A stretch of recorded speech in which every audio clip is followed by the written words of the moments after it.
Hello, this is Eric. Today is August the 9th, 2023. And in this video, we will be resolving two questions on the Regency period in the history of Brazil. So let's see the first one. And it reads, please analyze the following image below. So here you have the picture, right? And it says, with regard to the National Guard created during the Empire, actually created during the Regency period, particularly in the permanent Regency, it is correct to state that it operated as the only armed force that could defend the interests of the slaveholders and prevent the slaves from fleeing. Actually, no, let me activate my pen here. Actually, no. The National Guard operated in conjunction with the National Army. So that one is wrong. It aimed at the control of the court and imperial bureaucracy, frequent targets of popular manifestations of discontent. Control of the court, imperial bureaucracy. No, that was not the case. It aimed only to guarantee the security of the country. Let's see the third one.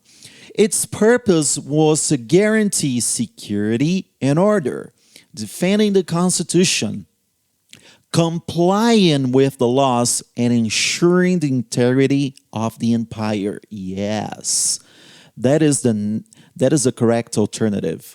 Really, guys, the National Guard, as I told you, aimed to secure, to guarantee the integrity of the empire, right, together with the National Army. And obviously, in doing so, they would guarantee that the interests of the slaveholders would be maintained, right? Let's go to the second question, and it reads, the official independence of Brazil prevailing over the liberation dreamed of by the patriots, to use a word in vogue at the time, frustrated much of the population. The official independence set forth an economic and political structure inherited from the colony, changing the situation of the masses very little, and by adopting an authoritarian centralism, also put pressure on the political system in the provinces. The missed opportunity to democratize political practice on the one hand, and the insistence on keeping the institution of slavery unchanged on the other, practically brought out the entire anachronism of the Brazilian state, thus provoking several reactions, among them the Sabe Nada. Right? So the question is, it is correct to characterize this rebellion as, first, a movement supported by the middle and lower layers of Salvador, which took power of the city and provisionally separated the province of Bahia from the rest of the Empire of Brazil until the majority of Dom Pedro de Alcântara. Yes, it is 100% accurate and correct. Let's check out the other alternatives. The most radical social revolution that occurred in the 19th, let me correct here, in the 19th century in Brazil. Let me make the corrections here. That occurred in the 19th century in Brazil, since the Sabe Nada government was effectively revolutionary, having as one of the first actions the extinction of captive labor. Captive labor here would be slave labor. No, that was not the case. They didn't extinguish it. An episode marked by the naive republicanism of the Bahia rebels. Naive republicanism, no, derived from the political reforms that took place in the United States of President Monroe, and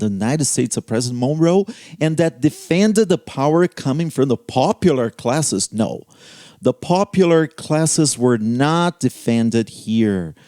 The Sabinada rebellion was undertaken by the middle and lower classes of Salvador, right? Middle, especially middle classes, right?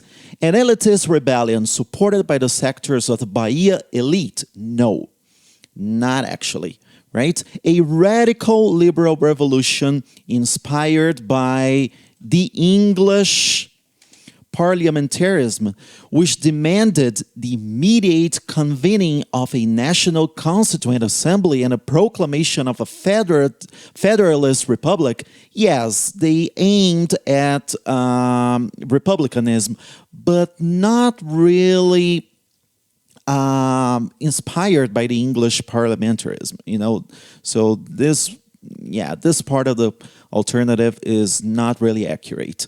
So the correct alternative is alternative A. And that's it. Thank you so much for watching this video, and I look forward to seeing you in my next video on the history of Brazil. See you.